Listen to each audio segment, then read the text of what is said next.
Oh, mulai nangis. Iya, sayang. Oh iya iya iya, kita ambil ya. Oh iya iya. Halo semuanya, selamat datang kembali di channel Artuk Demir dengan saya Ria. Buat yang kangen dengan vlog saya, ya ini dia finally saya kembali ngevlog lagi setelah kemarin cuti lahiran. Cuti ngevlog aja bisa ada cuti lahiran ya. Ya karena ternyata abis lahiran itu menjadi mama muda, mama baru. Muda sih nggak terlalu muda ya, mama baru jadinya agak hektik dulu, sempat agak hektik karena adaptasinya ternyata lumayan. Buat kalian yang baru, selamat datang juga di channel ini. Di channel ini saya bahas tentang apa ya, daily life saya selama di Turki. Saya tinggal di Turki sekarang, tepatnya di kota Izmir, menikah dengan orang Turki, dan saya juga baru aja lahiran, jadinya ada juga vlog tentang hamil saya. Kalau kalian mau lihat juga belum cek, ada bisa dicek, ada playlist lah. Udah lama nggak ngevlog, mulutnya agak ini ya, belum terbiasa lagi. Jadi ada playlist tentang kehamilan saya di Turki. Buat kalian yang penasaran silahkan dicek juga vlog-vlog tentang kehamilan saya. Anyway, jadi vlog kali ini saya lebih ke mau cerita tentang proses kehamilan, bukan kehamilan lagi ya, proses lahiran saya. Jadi tepat sebulan yang lalu saya lahiran anak saya nih, anaknya di sebelah, jadi lagi bobo. Selagi dia bobo, jadi saya bisa ngevlog juga. Nama anak saya Attila, jadi saya akan ngomong Attila. Anak saya namanya Attila, double T, T-nya 2, L-nya 1. Jadi ada yang Attila T-nya 1, L-nya 2. Kalau kita punya kayak barang aja. Kita punya itu T-nya 2, L-nya 1, Attila. Attila lahir tanggal 4 Maret 2020. Jadi itu sebelum coronavirus, wabah coronavirus heboh di Turki sebelumnya.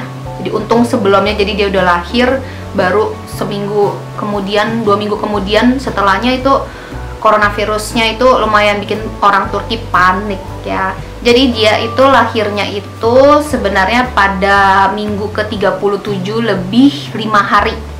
Nah, jadi sebenarnya agak lebih early dibandingkan perkiraan kita gitu, karena kan biasanya kita expect 38 minggu ke-38 atau sesudahnya gitu, atau mungkin bisa lebih 40 week gitu dari due date-nya. Tapi ternyata dia mau keluarnya lebih cepat dibanding perkiraan gitu. Jadi semua unexpected waktu itu bisa dibilang. Jadi banyak banget yang saya belum persiapkan, sebenarnya kita belum persiapkan. Oke, singkat cerita, kita mulai. Proses lahiran Attila itu dimulai dari air ketuban saya pecah di minggu 37 lebih 4 hari. Jadi waktu itu adalah jam 9 malaman. Jadi saya habis beberes, ketika itu beberes terus mandi terus bebersih, karena besokannya itu adalah jadwalnya saya untuk ketemu dokter dan dicek bukaannya berapa. Jadi saya kayak hari itu pengen bersih-bersih beberes. Terus abis mandi saya ya udah Netflixan tuh kebetulan juga saya nontonnya itu adalah kartun Jepang yang tentang apa, dua orang tua gitu, orang yang udah kakek nenek gitu, ketemu bayi kecil ajaib di hutan bambu, dan bayinya tuh jadi membesar gitu. Pokoknya dia kayak I so happy banget punya bayi gitu kan ya. Saya waktu itu pas nonton saya kayak, ya tau lah ya, kalau ibu hamil tuh kan beser ya, aduh pengen ke WC lagi gitu. Ke WC lah saya, ke WC.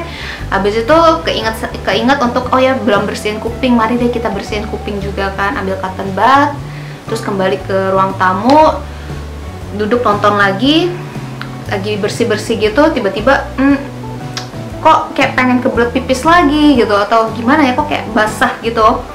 Cuma akhirnya ya udah ke toilet kan, udah dari toilet balik dong ke jalan ke ruang tamu, terus berasa kok basah ya, basahnya nggak normal gitu kan. Cuma apa saya pipis di celana atau gimana, sempet kayak kenapa ya, balik lagi ternyata merembesnya tuh sampai celana saya gitu. Jadi nggak cuma celana dalam tapi sampai keluar celana dan menetes nggak berhenti. Saya akhirnya kayak mikir oke, ini air ketuban pecah kawan-kawan, pecah. Terus bingung mau ngapain, nggak bingung mau ngapain sih ya, bingung. Akhirnya kita telepon dokter bilang ya udah langsung ke rumah sakit. Gawatnya kawan-kawan, saya belum siapin hospital bag saya. Ya ini tanda pemalas, nggak pemalas sih, tapi saya kayak mikirnya pastilah 38 minggu, jadi pastilah akhirnya minggu ke 38 udah pasti gitu kan, kayak sepede-pedenya. Ternyata enggak ya, beberapa hari sebelum 38 minggu dia sudah minta lahir. Terus jadinya sambil bercucuran air ketuban pecah, saya nyiapin barang-barang yang saya mau bawa gitu. Kebetulan sih emang ada sedikit yang sudah saya persiapkan, tapi belum semuanya gitu. Belum kayak misalkan kayak odol, sikat gigi segala tuh saya belum siapin. Terus kayak baju anak sih sudah siap semua, cuma peralatan saya sama babanya saya belum siapin. Jadi kayak kemarin tuh ya udah apa aja deh yang saya bisa ambil, kita ambil. Udah abis itu kita ke rumah sakit. Sampai di rumah sakit ya biasa lah ya, pakai kursi roda. Itu saya masih santai aja sih gitu, karena emang nggak berasa sakit, nggak berasa apa, cuma ya air ketuban pecah aja, jadi terus air mengalir gitu. Awalnya itu air ketubannya itu warnanya jernih gitu loh, kayak air biasa dan tidak berbau. Tapi lama-kelamaan si air ketuban yang pecah itu bercampur dengan darah lama-kelamaan, jadi agak kayak abis itu serem sendiri. Sampai di rumah sakit, akhirnya langsung dibawa ke kamar. Waktu itu di kamar yang ada. Habis sampai di rumah sakit, jadinya dokter saya nggak langsung datang sih gitu, karena dokter saya juga bukan dokter yang di rumah sakit itu. Dokternya nggak datang pada saat itu, jadi ya cuma bidan aja yang kontrol. Habis itu bidannya itu kasih tahu dokternya, jadi bidannya itu selalu update ke dokternya, ini udah sampai mana tahapnya, udah bukaan sampai mana, bayinya udah sampai mana, detak jantungnya gimana. Ketika itu dicek bukaannya, cukup sedih karena itu air ketubannya pecah tapi nggak ada kontraksi, bayinya masih agak di atas, jadinya harus menunggu kontraksi dan bayi itu turun gitu. Detak jantungnya juga langsung dicek waktu itu, jadi itu yang paling penting sih kayaknya, detak jantungnya itu dicek apakah dia detak jantungnya masih normal atau enggak gitu. Kalau memang detak jantungnya itu membahayakan situasinya, pasti langsung disuruh melahirkan pada saat itu. Kemungkinan juga akan sesar.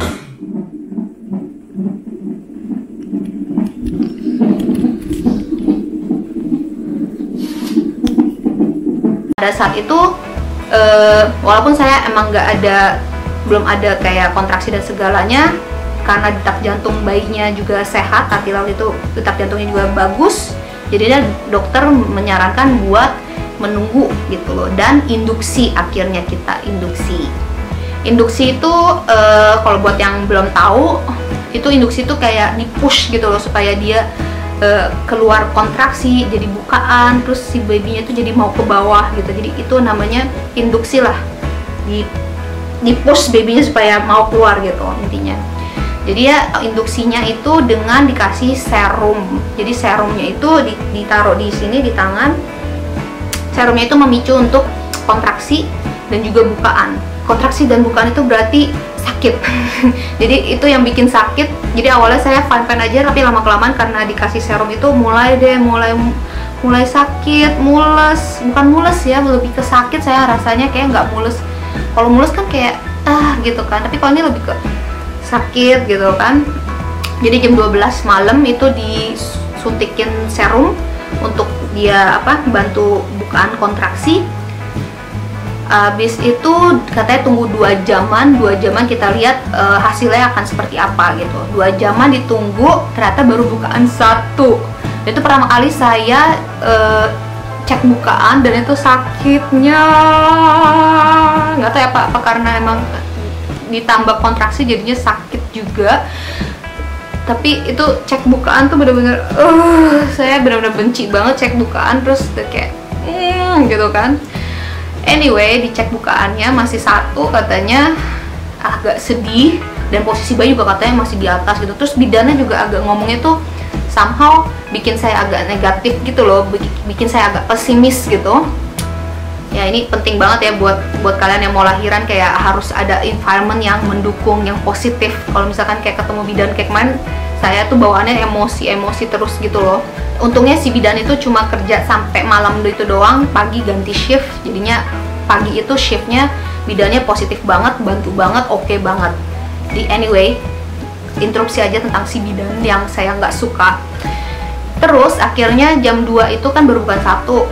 Habis itu saya masih bisa jalan, masih kalau tiduran tuh agak sakit. Akhirnya disuruh jalan, disuruh berdiri, jalan gitu, jalan di koridor aja.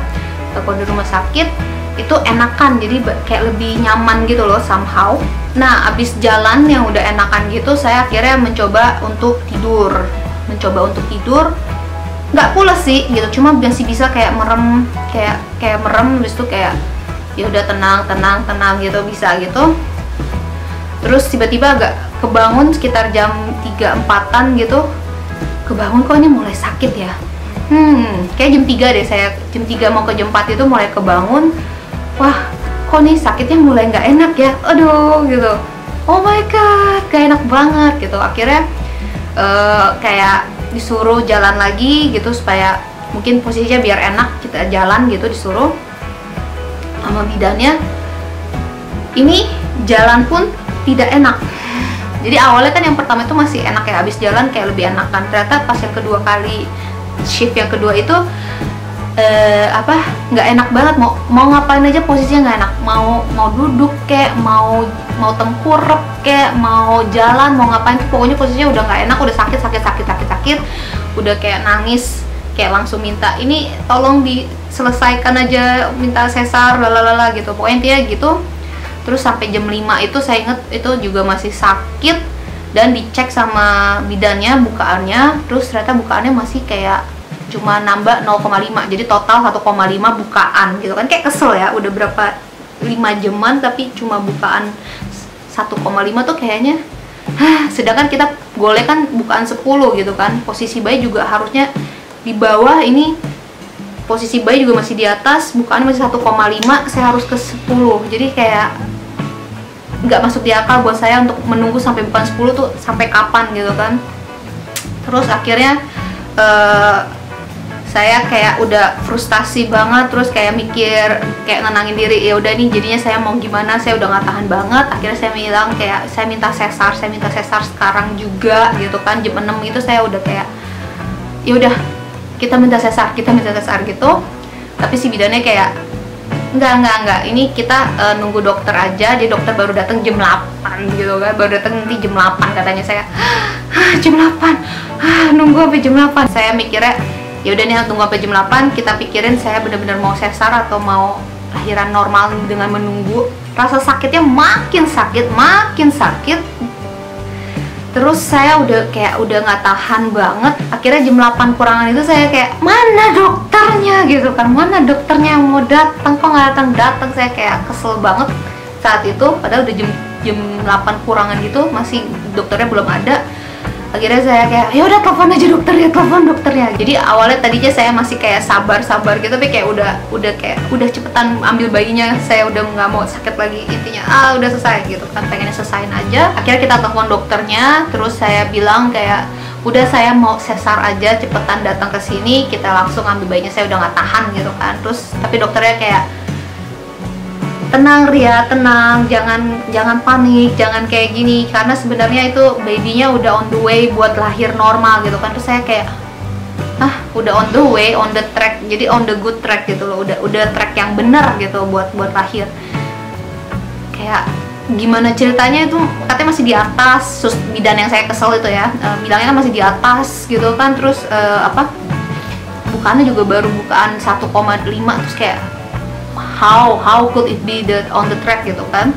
Tapi ternyata dokter bilang enggak, ini udah on the track, bayi juga udah mulai turun, walaupun belum turun banget, tapi kita harus kita bisa nunggu gitu sampai dia turun, karena keadaan bayi juga detak jantungnya masih bagus, masih normal, jadi bisa ditunggu untuk dia lahir secara normal. Singkat cerita, abis saya protes gitu, akhirnya Oke, saya setuju dengan dia karena menurut dia misalkan kalau mau sesar sih gampang aja, tinggal 2 menit juga dia bilang bisa ambil babynya, cuma nanti kamu nyesal nggak gitu, takutnya menyesal, jadi mendingan kamu tunggu gitu. Akhirnya dengan omongan itu udah percaya dengan dia, akhirnya saya memutuskan untuk menunggu gitu kan. Dan saya khawatir sih karena kan bayi air ketuban udah pecah, katanya kan kalau air ketuban pecah harus lebih hati-hati gitu kan, babynya takut kenapa-napa. Tapi dokter saya agak positif dan nggak apa-apa, jadinya bisa nunggu. Akhirnya saya ya udah memutuskan untuk listen to dokter, dengerin dokter, kita tunggu. Tapi saya bilang, tapi saya udah nggak tahan lagi dengan sakitnya gitu. Akhirnya dia nyaranin epidural. Ini awalnya saya kemakan kayak epidural nggak bagus, epidural kalau bisa jangan epidural gitu kan, pada banyak yang seperti itu. Tapi ternyata setelah saya alami, epidural itu adalah penyelamat kawan-kawan. Jadi kalau buat kalian yang pengen lahiran, apalagi kalau nggak bisa tahan sakit kayak saya dan juga bukaannya masih lama, sebaiknya epidural aja. Karena itu bener-bener kayak magic. Jadi jam 9 kurangan gitu, 8.45 kalau nggak salah, saya dikasih epidural. Jadi abis epidural itu semua sakitnya itu tiba-tiba hilang. Wah gitu, kayak bener-bener kayak magic banget ya itu epidural. Kayak bener-bener saya tiba-tiba jadi, tadinya kan udah kayak losing my mind, kayak udah teriak-teriakan mau diapain dikit, udah ngomel sama suami sama mertua, pokoknya dia udah kayak udah nggak pandang bulu deh. Mertua pun saya kayak gitu, kayak udah kesel gitu, udah kayak nggak bisa kontrol sama sekali. Tapi ternyata habis epidural saya bisa senyum manis lagi. Bisa kayak agak oke gitu kan, ini bisa gitu, positif lagi, udah relax. Habis itu ya intinya menunggu bukaannya, dan 10.30 itu udah bukaan ketiga, jadi udah ada progres deh, itu udah bukaan 3. Jadi saya kayak oke, ini udah ada progres, udah ada bukaan lagi, jadinya ayo kita semangat gitu kan. Dan rasa sakitnya agak hilang karena epidural kan, jadi ya bagus. Jam 12 siang saya disuntik lagi epidural yang kedua supaya nggak berasa sakit, tapi juga tetap diserumin buat kontraksinya tetap berjalan. Habis itu mulai kayak lega lagi, karena awalnya kayak udah pas epiduralnya dosisnya udah mau habis, kayak udah kayak mulai shit ini sakit lagi gitu kan. Tapi akhirnya saya minta susternya cepetan kasih epidural supaya nggak berasa. Habis itu dokter akhirnya datang nggak lama setelahnya, dicek sendiri kondisi saya, bukaan saya berapa, dicek ternyata saya udah bukaan ke-7. Jadi lumayan cepat ya, dari yang setengah 11 itu masih bukaan 3, jam 12-an itu bukaan ke-7 gitu. Tapi bayi itu masih belum bener-bener di bawah, udah mulai on the way ke bawah, cuma dia belum bener-bener di bawah yang bisa diambil gitu, belum bisa diambil gitu. Dokter bilang nih kayak ini bakalan soon kita bisa lahirin normal, tapi kita menunggu aja, karena misalkan pas kalau emang babynya itu nggak bisa ke bawah, berarti itu ada sesuatu yang mengganjal gitu loh. Jadinya gimana ya, dokternya nggak pro normal juga sebenarnya, tapi dia kayak lebih ke logika aja gitu. Kalau misalkan emang bisa normal ya why not kita normal gitu. Dia bilang kalau emang babynya kita tunggu udah sampai bukaan 10 pun babynya itu nggak bisa ke bawah, berarti itu ada sesuatu yang menahan dia untuk ke bawah. Jadi itu mau nggak mau kita harus sesar gitu. Dia penjelasannya logik banget gitu. Tapi kalau misalkan dia udah bisa bukaan 10 dan sampai bawah, itu berarti dia udah mau nangis, udah nangis. Oi anam canam. Akhirnya dia ya udah, kita coba bisa nggak ya atau harus pause dulu mungkin ya. Bisa tidur lagi, jadi kita bisa lanjut nge-vlog ya. Anyway, abis itu tadi sampai mana ya, saya lupa gara-gara baby. Udah bukaan, dan nggak lama setelah dicek lagi sama bidan, itu ternyata sudah bukaan 10 kawan-kawan gitu. Tapi karena dia belum di posisi ke bawah, jadi kita harus nunggu. Dan tuh bidannya tuh benar-benar kayak bolak-balikin badan saya gitu supaya posisinya supaya dia ke bawah. Si bidannya juga kayak dorong-dorong juga si babynya, ya agak serem ya, dorong-dorong, pokoknya dia baby itu didorong supaya dia mau ke bawah. Intinya lumayan kayak oke. Tapi untungnya karena epidural jadi saya nggak terlalu sakit sih. Mau dicek mau diapain, epidural tuh the best penyelamat. Anyway, abis itu saya udah nggak lihat jam lagi deh, pokoknya dia kita udah setelah dilihat dokter juga udah siap, dilihat kayak udah siap gitu semuanya. Akhirnya kita dibawa ke tempat lahiran apa ya, kamar persalinan. Kamar persalinan. Udah mulai nangis lagi. Cep.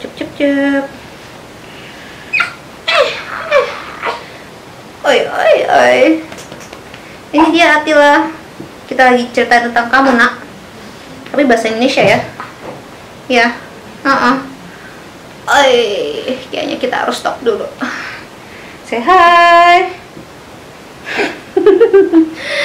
Stop dulu ya, kawan-kawan ya. Iya, stop dulu ya. Ani boleh ini nggak? Boleh ngevlog dulu atau mau nenenin dulu? Nenenin dulu. Oke.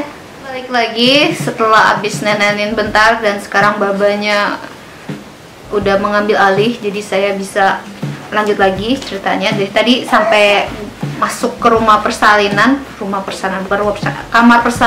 Akhirnya kita udah siap, kamar persalinan udah siap. Jadi saya dibawa untuk bersalin. Jadi sebelum di kamar persalinan tuh udah dilatih dulu sama suster bidannya, bilang katanya ntar ngeden ya, ayo kita ngeden gitu. Jadi ngeden tuh ternyata ngedennya itu yang bener itu adalah kalau lihat di TV kan kayaknya gitu kan ya, buat ngeluarin anaknya gitu. Cuma kalau yang ini saya dibilanginnya ngeden itu adalah kayak mau iya tapi nggak ada suara, jadi bener-bener kayak gitu aja. Jadi kalau ada suara tuh salah. Intinya kalau ada suara tuh salah, dibilang jangan ada suara, ngeden aja gitu. Anyway, kita masuk lagi ke ruang persalinan. Kayak awal tuh bayangan saya tuh kayak bakalan kayak rumah sakit banget gitu, terus gitu ruang persalinan tuh juga kayak bakalan scary atau gimana gitu, banyak orang atau pokoknya saya kayak di film-film itu kan kayak lumayan kayak lampunya beda gitu. Cuma ternyata pas yang kemarin saya itu bener-bener ruangannya ya udah ruangan biasa aja. Terus juga yang di sana juga cuma ada, seingat saya ada 4 orang. Jadi keluarga cuma dibolehin 1 masuk. Habis itu ada dokter, ada bidan sama yang bantuin. Jadi ada sekitar 5 orang. Tambah ini ada fotografer juga. Jadi ada yang motoin dari rumah sakitnya. Jadi ada 6 orang doang. 7 orang dengan saya dan si baby 8 orang. Lumayan ramai jadinya ya. Iya, tapi nggak terlalu berasa sih pas di dalamnya itu, kayak lebih kayak lebih friendly, terus udah gitu berasa nyaman aja sih, kayak rumah, kayak dokternya juga friendly banget, jadi kayak relax banget sih saya ketika lahiran. Jadi nggak terlalu takut banget gitu. Pas dibilang puls juga ya udah santai puls gitu. Terus abis itu ya udah deh ngeden berapa kali ya, saya udah nggak hitung lagi deh, pokoknya intinya berapa kali ngeden, mungkin ada kali 7 kali ngeden. Dan itu babinya itu katanya tuh udah kelihatan rambutnya, udah kelihatan kepalanya. Pas ngeden tuh udah dokternya udah pegang, tapi ternyata balik lagi ke atas, naik lagi ke atas. Kayak gitu terus beberapa kali. Jadi dia udah mau sampai bawah, balik lagi ke atas, naik lagi ke atas, balik lagi ke bawah, naik lagi ke atas. Jadi dokter bilang ini ada sesuatu yang mengganjal dia untuk keluar gitu. Akhirnya di stop dulu, dicek pakai ultrasound. Jadi mesin ultrasoundnya dinyalain lagi gitu. Saya kayak oh my god nih, nunggu lagi ya. Nunggu lagi mesin ultrasoundnya untuk dinyalain. Habis itu dicek, ternyata tali pusar ya yang buat dari plasenta ke dianya itu ternyata tuh pendek gitu, nggak cukup panjang buat dia untuk keluar. Jadinya makanya akhirnya di dokter itu menyarankan untuk vakum dia gitu. Jadi babynya tuh divakum supaya dia bisa keluar. Jadi anyway, pusan terakhir habis ultrasound itu baby keluar. Terus ya langsung dikasih ke saya juga waktu itu. Jadi langsung kayak dikasih ke saya skin to skin.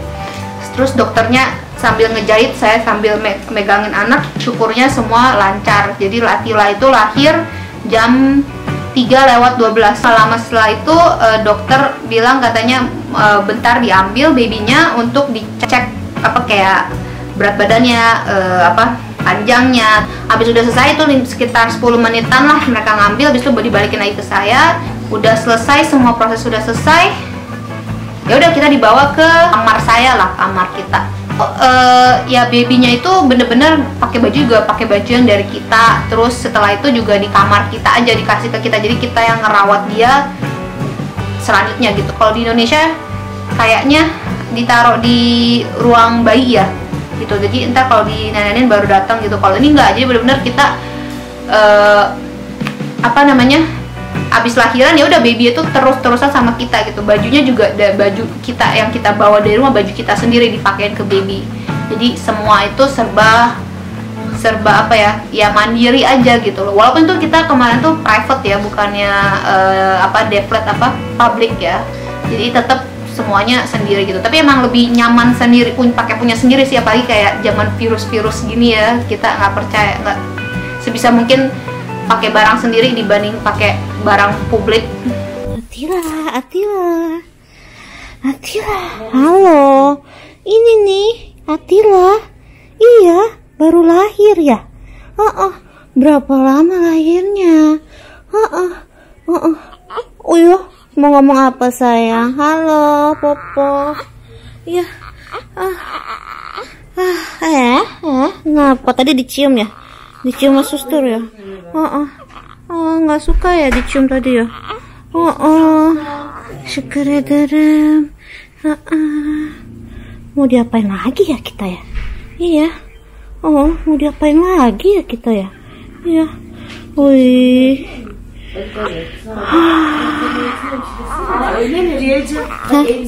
Dan kita stay di rumah sakit itu cuma semalam aja. Jadi di Turki itu lumayan cepet ya prosesnya. Jadi kalau misalkan lahiran normal ataupun sesar tuh biasanya cuma nginep semalam aja, besokannya disuruh pulang gitu. Dan itu juga sebetulnya karena virus juga, masalah kayak udah kita nggak mau terlalu lama di rumah sakit juga, takut kenapa-napa.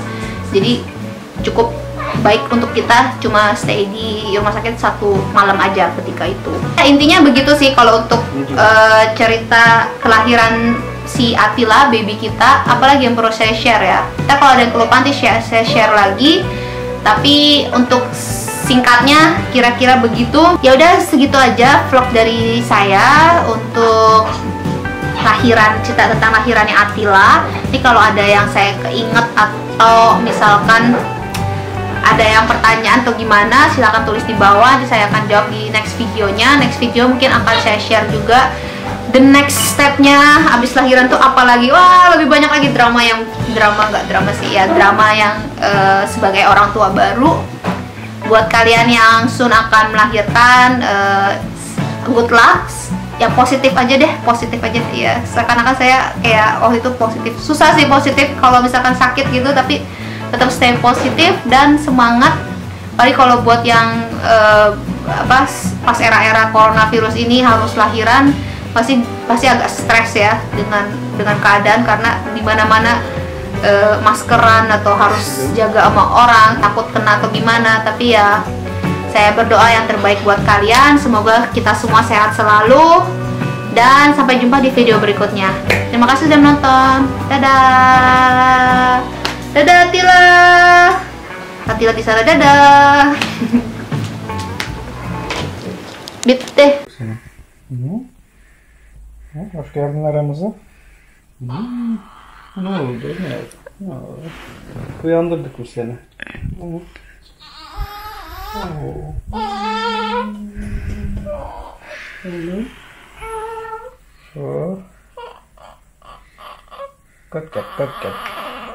Kalk pada.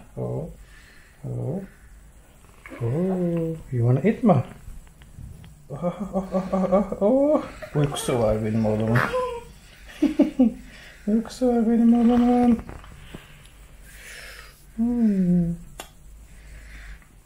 Uyuyacak mısın sen?